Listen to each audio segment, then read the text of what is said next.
Hi, Shane here from Fit at 40. Today I want to give you 5 tips to help you accomplish your fitness goals right after this. Hi, welcome back. So today we're going to talk about achieving fitness goals, and I'm going to give you 5 tips, really important strategies to help you accomplish that. So let's get to it. So first and foremost, you need a very empowering why behind your goal. You need to ask yourself, why do I want this goal? And really dig deep. Make a list of all the compelling reasons for achieving it. One simple strategy I like to use is the pain and pleasure principle.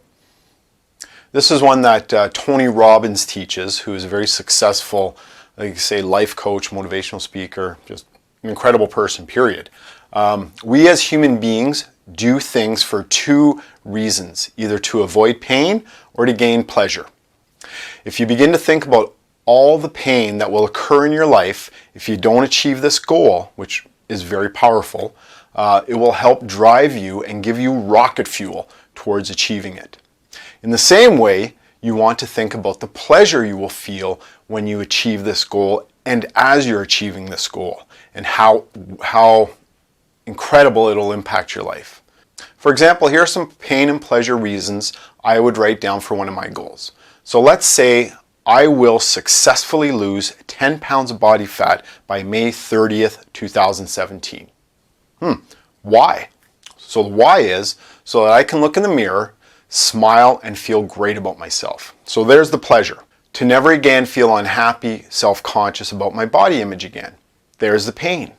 You get the idea? Now those are just 2 examples. I would suggest writing multiple ones to give you a really strong belief and a really strong why you want to do this. So just answer those questions and make a list. Really think about the ones that have the most emotion behind them, as those are the ones that are going to fuel you the most. Okay, so 2, have a strategic action plan. Every goal that you set requires a specific strategic action plan that will guarantee the achievement of your goal. One of the best ways to find the right plan to achieve your goal is to find somebody who has already achieved the goal and try to emulate them. There is no shortage of people who have accomplished a variety of fitness goals that we can look into and find out how they did it. If you want to lose weight, find someone who has already lost weight and learn from them. See how they've achieved their goal and copy it. There's a zillion courses and programs out there that are available for you if you do some searching for it. So here's an example of an action plan that I might write down to lose the 10 pounds I want to. I would start out by writing, work out 5 times a week, consume 2,000 calories a day, and follow my macros of 150 grams of protein, 200 grams of carbs, and 50 grams of fat.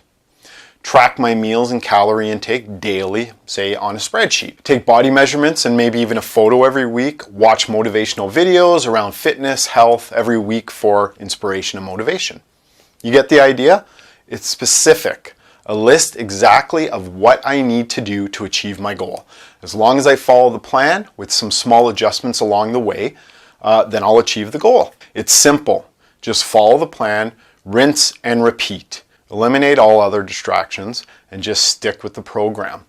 And I can almost guarantee you success. I also find that when we attach a strong emotion or affirmation to our goals that we can tell ourselves all the time, it really helps us to stay focused and on track. Number 3, chunk your goals into smaller goals. So a year is a long time for most of us to think about. Some of our yearly goals might be so big that they seem overwhelming and very intimidating and unattainable. That's why you want to chunk down your goals into smaller goals, such as 3-month, 1 month, 2-week, 1 week, even daily if need be. It's much easier to focus on, say, a 1-month or a 2-week goal than it is to focus on a 1-year goal. It's also much more achievable for you, and it's going to create small successes that you get to build on, and your self-confidence builds along with it, and your self-worth, and it propels you forward. So here's an example of, say, my 1-year goal to lose. Let's say I'll stick with the losing 10 pounds of body fat and gaining 10 pounds of lean muscle. Okay? My 3-month goal might be something like this. I will successfully lose 10 pounds of body fat and gain 3 pounds of lean muscle by June 30th. So that's 3 months away. My 1 month goal might be I will easily lose 5 pounds of body fat by April 15th, which is very achievable, I believe. And you notice how I'm using, like say, power words in my goals. So I'm using like successfully, easily, right? Those are going to reprogram how I think about them, and they're going to make me believe that I can achieve them. I must also measure where I'm at consistently and then take where I want to be, which is to lose 10 pounds of body fat and gain 10 pounds of muscle consistently. And I'd break down the goal to what I feel I could achieve. That would be realistic, say in the next month and 3 months. Tip 4. Now this is the one that most people slip up on, myself included. So this is called follow the SMART philosophy. So I always make sure I follow this philosophy for all of my goal setting. The SMART acronym stands for specific, measurable, obtainable, realistic, and timeline. So let's go through those. So you need your goal to be specific and measurable so that you can check in with yourself, say every week, and see the progress you're making. If you just have the goal of, say, to lose weight, then that isn't specific enough and you wouldn't even know once you've achieved it. That's why you always want to make sure you quantify the goal in some way. So for example, I would write it as I will successfully lose 10 pounds of body fat by May 30th, 2017. So that's being very specific yet obtainable. Attainable and realistic are extremely important as well, since you need a strong belief behind your goals. If you do not believe that you can achieve the goal, then you likely will not take the action necessary to achieve it. And a lot of times you just won't start at all. A lot of people say, yeah, that's it, I'm done, I'm gonna lose 20 pounds, and then nothing's done. All that is a decision. Without any action, it's still a decision and it lives inside your head. There's an old riddle, 3 frogs are sitting on a log, one decides to jump off into the pond. How many frogs are on the log? A lot of people actually say 2, but actually there's 3 because the frog only decided, he never took any action. Haha. Many times when you set your goals too far out there, you're setting yourself up for failure.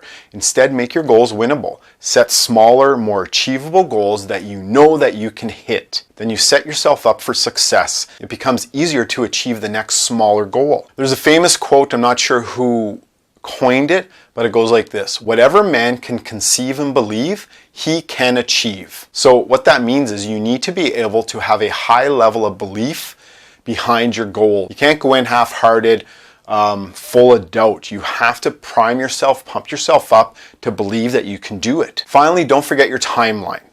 You need to have a specific date or deadline to achieve your goal. This creates an urgency and pressure to get it done. If you didn't have a deadline, then you likely won't get it done and will keep putting it off. So we need to set an immediate timeline to start and to finish, and then a whole bunch of smaller goals in between to help us accomplish the big goal. So the 5th tip is accountability. This can be a real make it or break it. You need accountability. And if I make a goal for myself, there's a higher chance that I will not follow through with my goal, and I will not set the timeline, I will not set an action plan, right? So I need to be accountable to someone other than me, and to ensure that you're taking action to achieve the goals. It can be a good friend, your partner, a trainer. You could start a blog. Nowadays it's really easy to do on Tumblr. You could go onto Twitter, onto Facebook. You don't have to get into detail. You can just say, I set this goal, here's what I accomplished today. And you'll start getting likes and comments and stuff like that, and that's going to bolster your self-confidence and your self-worth. And also accountability is going to give you that extra edge and push you're going to need every week to accomplish your goals. You can also implement something like a penalty for not doing what you said or following through, say, with a smaller goal. So let's say maybe you have a cheat day. You're doing, say, a slow carb diet. Saturday is a cheat day. You can go hog wild and eat whatever you want. Well, say you cheated instead on Tuesday and you didn't work out. Then you would scratch out your cheat day. That would be your punishment. And this can also be a really strong motivation for us. Again, to do something like that, you really have to be disciplined, and you got to believe in yourself. And you got to hold yourself accountable as well as tell someone else about it. So these 5 tips have really done wonders to help me to achieve my goals. And I really hope they've helped you. They will work. They will definitely work if you follow them. and follow through. As in any goal, you have to have a strategy. It has to be measurable, attainable, realistic, and you need a timeline. And if you follow that formula, you're guaranteed success. And if you follow the tips that I shared with you, then you're definitely going to be successful at fulfilling your goals. Whatever they are, whether they be fitness, financial, relationship, it doesn't matter. This formula can be applied to any goal that you set. So I hope these tips helped you, and I hope they give you massive success with your goals, and get out there and make it happen. So thanks for checking out the video if you stayed to the end. And if you liked it, please hit subscribe down below and hit the like button. If you have any comments you'd like to leave, please do so in the comment section. Now, if you look under Show More, I left a bunch of resources down there and other ways that you can contact me on Twitter, Tumblr, Facebook, and Gmail. And there's also a link to a PDF that is a really great resource to setting goals called RPM, which is a fabulous resource to have. So check down below, it's free. Hope you enjoy it. Until next time, stay fit, stay active, and set some goals and keep them. Be well, my friends.